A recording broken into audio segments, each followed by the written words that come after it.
xibaar yu wér te wóor ca tàng ba abonnez-vous pour ngeen di mën di jot suñuy vidéo. daleen ak jàmm seen chaîne bi di Buzz 221 HD. Amadou Ba bu Pastef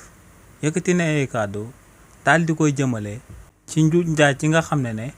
waa régime président Macky Sall amaloon nañ ko ginnaaw bañ daan tëgg loi d'amnistie bi ci réew mi di Sénégal te dañoo bàyyi woon ba Sénégal yëpp daal di concentré wu si li ni mel ñu dugal ak ngandam nëgg sërëx jëmale ko ci OFNAC. si li ni mel kii di Amadou Ba ne ginnaaw ba waa régime président Macky Sall di daan andi loi d'amnistie bi biir assemblée nationale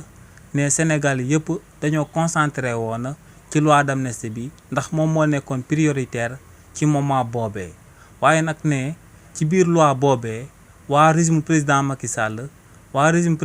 Sall dañoo tëggoon akub ngandam juuj njaaj ngir mën a daal di aar seen bopp ginnaaw buñ fi nekkatul te ne njuuj njaaj boobee moom mooy que ne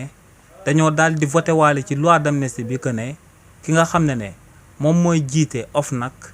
kookee day am akub mandat te si mandat boobee président de la république du am sañ-sañu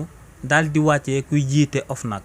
ne waa régime président Macky Sall li ni mel lañ amal ba noppi daal di jël Bassirou Gueye mi nga xam ne ñëpp xam nañ nu mu bañee président Ousmane Sonko ba noppi daal di koy def mu daal di jiite OFNAC. ñu ne deetawaay ñu daal di wax que ne ba tey ci loi d'amnistie bi OFNAC bu fekkee ne pôle judiciaire et financier dafa ibbi ay enquête bu neexee waa OFNAC ñu daal di wax enquête boobee ñu jël daal di ko koy dénk. waaye tamit ne ba tey ci loi d'amnistie bi dañoo wax que ne OFNAC moom moo am priorité ci bépp dossier bi nga xam ne dañ koo ibbi jëmale ko si ñi nga xam ne dañ doon luubal alalu askan wi ginnaaw ba fi président Macky Sall nekkee woon.